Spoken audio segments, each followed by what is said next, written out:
This is the EIR Podcast, where we interview entrepreneurs and residents with your host, Henrik de Geer.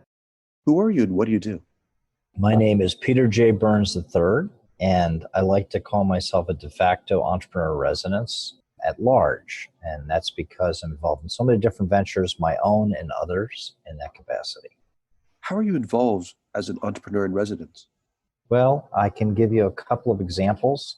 I was in the entrepreneurship education business. I taught as a pro bono adjunct faculty member at the Barrett Honors College at ASU, and that program was so successful, I actually moved the whole program over to Grand Canyon University, where I served as the entrepreneur residence for the first College of Entrepreneurship in the United States, which was I co-founded there.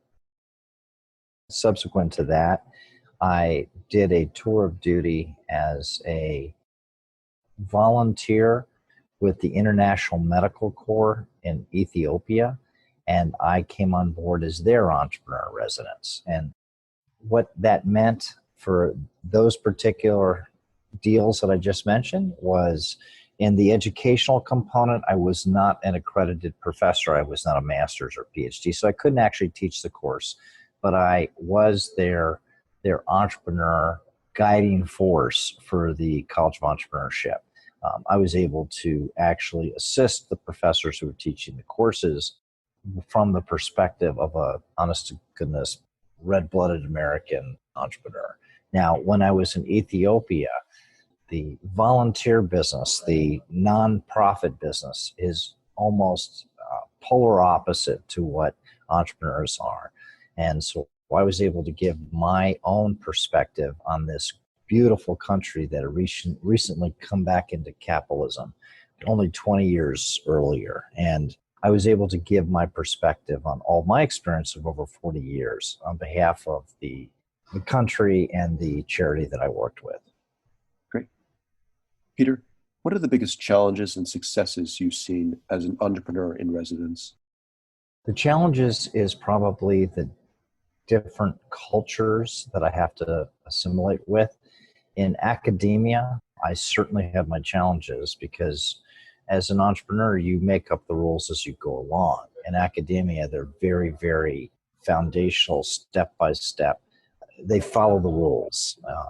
That was one major challenge on the cultural deal. The same with the NGOs. They only understand how to beg for money. And they basically find a rich guy. They take as much money as they can from the rich guy while he's alive and then go hit on the heirs afterwards. And I had a whole different perspective. I was looking at the NGO as still a business and still able to help them. And the cultural clashes are the largest problem that I've seen.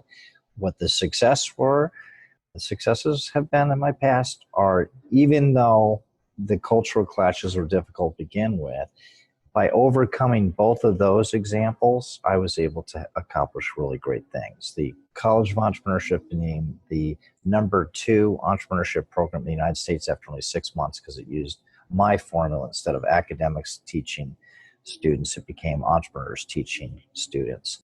And that was enormously successful.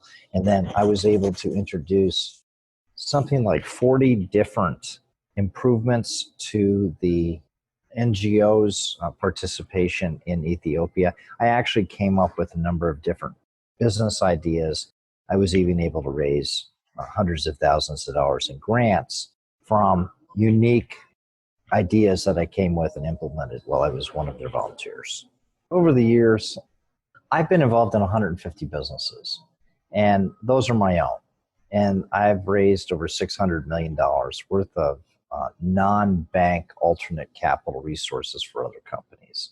And so I was plug and play as an entrepreneur residence while I was working for different companies, while I was working my magic and bringing capital to those companies. I stayed with them as long as they needed me, and then I was off to the next project. So there have been many instances where the entrepreneur residence is a perfect name for what I was doing for other people.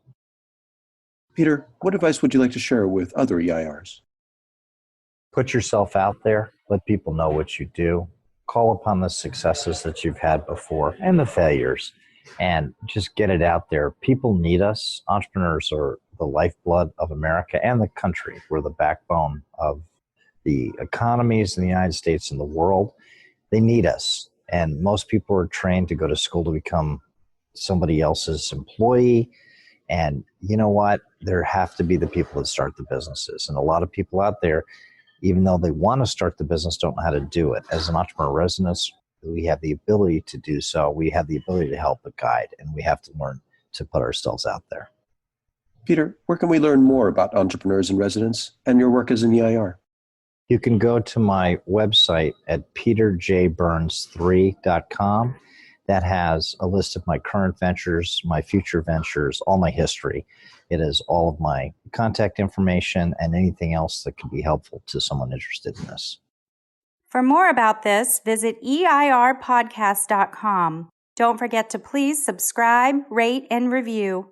Tune in next week for the next episode. Thanks for listening.